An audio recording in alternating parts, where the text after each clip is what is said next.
Friends, this is Smriti. Welcome to our channel your success point. आज हम पढ़ेंगे polynomial बहुपद क्या होता है।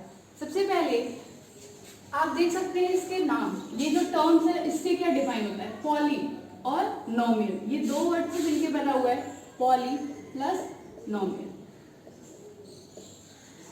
Poly means many, नोमियल is term. तो हमें क्या पता चला, ऐसे एक्सप्रेशन या ऐसे इक्वेशन जिसमें बहुत सारे टर्म्स होते हैं उसको बोलते हैं पॉलिनोमियल। टर्म्स क्या होता है? टर्म्स ऐसा कोई एक्सप्रेशन जिसमें वेरिएबल या वेरिएबल मतलब चर राशि या फिर कांस्टेंट अचर राशि या फिर दोनों का कोई कॉम्बिनेशन हो उसको बोलते हैं हम टर्म्स। एग्जाम्पल से समझते हैं, जैसे x, ये क्या है, टर्म है। y या फिर कांस्टेंट और वेरिएबल का कॉम्बिनेशन, ये क्या है, एक टर्म है। ये क्या है, एक टर्म है। या फिर वेरिएबल वेरिएबल का कॉम्बिनेशन, ये भी एक टर्म है। अब हम बात करेंगे वेरिएबल क्या होता है और कांस्टेंट क्या होता है। वेरिएबल ऐसा एक्सप्रेशन जिसकी वैल्यू चेंज होती है, जैसे x, इसकी वैल्यू हम 1 भी लेट कर सकते हैं, 2 भी लेट कर सकते हैं। x = 1, x = 2 कुछ भी हो सकता है। हम इसमें डिफरेंशिएट नहीं कर सकते। अगर इसकी वैल्यू गिवन नहीं है तो हम नहीं बता सकते इसमें से कौन सा बड़ा है या कौन सा छोटा है। तो वेरिएबल ऐसी राशि, चर राशि ऐसी राशि जिसकी वैल्यू चेंज हो सकती है, फिक्स नहीं होती है, उसको कहते हैं हम वेरिएबल। कांस्टेंट जैसे कोई नंबर, ये फिक्स है, ये चाहे इसको कुछ भी कर लें कि हमेशा 1 ही रहेगा, ये 2 ही रहेगा और ये 3 ही रहेगा। तो ऐसे नंबर्स जिनकी वैल्यू चेंज नहीं होती है उसको बोलते हैं कांस्टेंट। वेरिएबल ऐसी राशि जिसकी वैल्यू चेंज हो सकती है उसको बोलते हैं चर राशि। अब हम बात करेंगे टर्म्स के बेसिस पे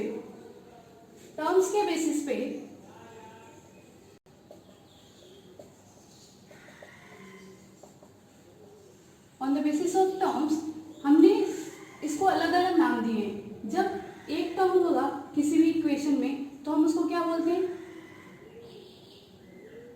मोनोमियल। हिंदी में क्या बोलते हैं, एक पदी। जैसे कि ये भी पद है, ये भी क्या है, एक पद है। अगर टर्म दो होंगे, दो पद होंगे किसी में तो उसको क्या बोलेंगे, बाइनोमियल। हिंदी में बोलते हैं द्विपद। जैसे कि 2x² + x या फिर y² + 1। इसमें कितने पद दिख रहे हैं, एक ये और एक ये, दो पद। तो इसको हम क्या कहेंगे, बाइनोमियल या फिर द्विपदी। उसी तरह अगर 3 टर्म्स होते हैं तो क्या बोलते हैं, ट्राइनोमियल। क्या होता है वो, ट्राइनोमियल या फिर हिंदी में बोलते हैं त्रिपदी। यहाँ पे 2 टर्म था, यहाँ पे ये क्या है, 1 2 3, 3 पद है तो हम क्या कहेंगे इसको, ट्राइनोमियल।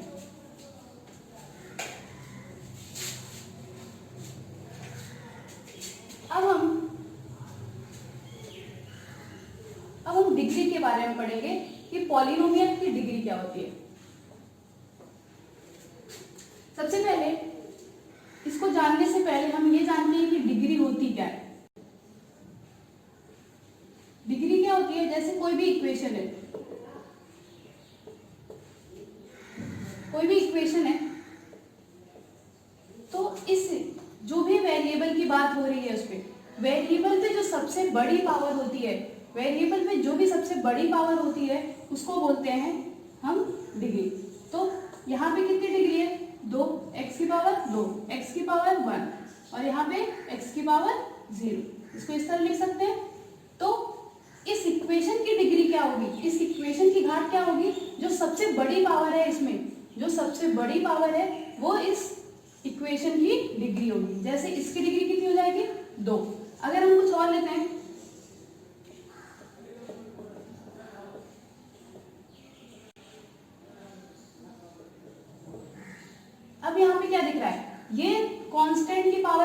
5 है, बट हमें ये नहीं देखना है, हमें देखना है जो भी वेरिएबल इस इक्वेशन में आया है उसकी सबसे बड़ी पावर कौन सी है। ऐसे यहाँ पे x की पावर कितनी है 2, यहाँ पे x है नहीं 0 पावर है, यहाँ भी 0 पावर है, तो इस इक्वेशन की पावर कितनी हो जाएगी, डिग्री कितनी हो जाएगी 2। इस तरह अगर हम डिग्री के बेसिस पे इसको डिवाइड करते हैं तो क्या होता है कि अगर डिग्री 1 है, किसी इक्वेशन की डिग्री 1 है तो क्या हो जाएगा, उसको क्या बोलेंगे, लीनियर इक्वेशन या फिर रैखिक।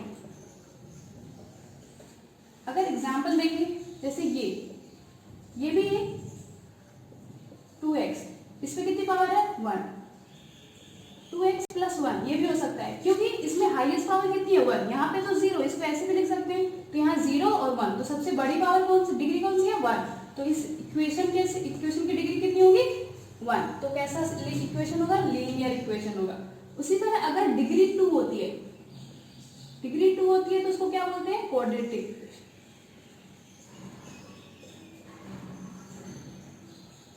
क्वाड्रेटिक इक्वेशन या फिर द्विघातीय समीकरण।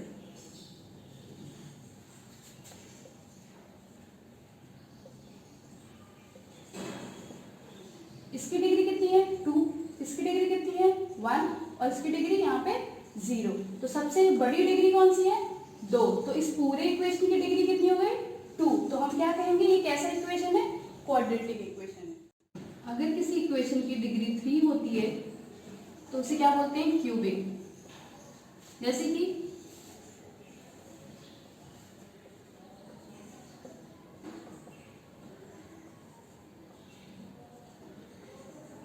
जैसे इसमें y की डिग्री कितनी है 3, y की घात कितनी है 3, यहाँ पे 1, यहाँ पे कितनी है 0, तो सबसे बड़ी घात कौन सी है इसमें 3, तो इस पूरे इक्वेशन की भी डिग्री कितनी हो जाएगी 3, तो हम क्या कहेंगे इसको क्यूबिक इक्वेशन।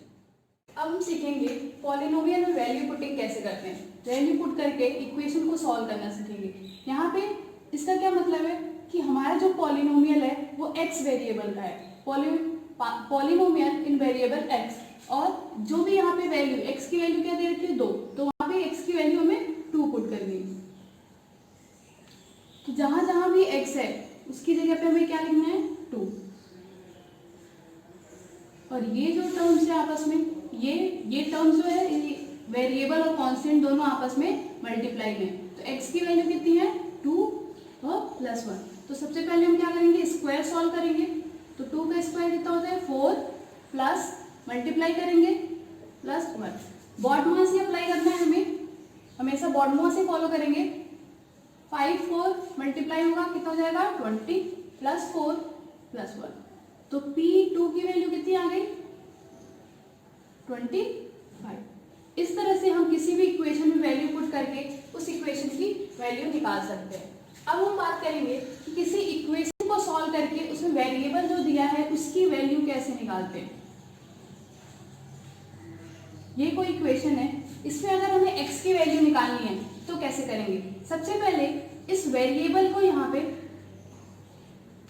इस वेरिएबल को छोड़ के बाकी जो भी वैल्यू है, जो भी टर्म्स है उसको दूसरे साइड ले जाते हैं। यहाँ ये क्या है +5 है, तो इधर आएगा क्या हो जाएगा -5।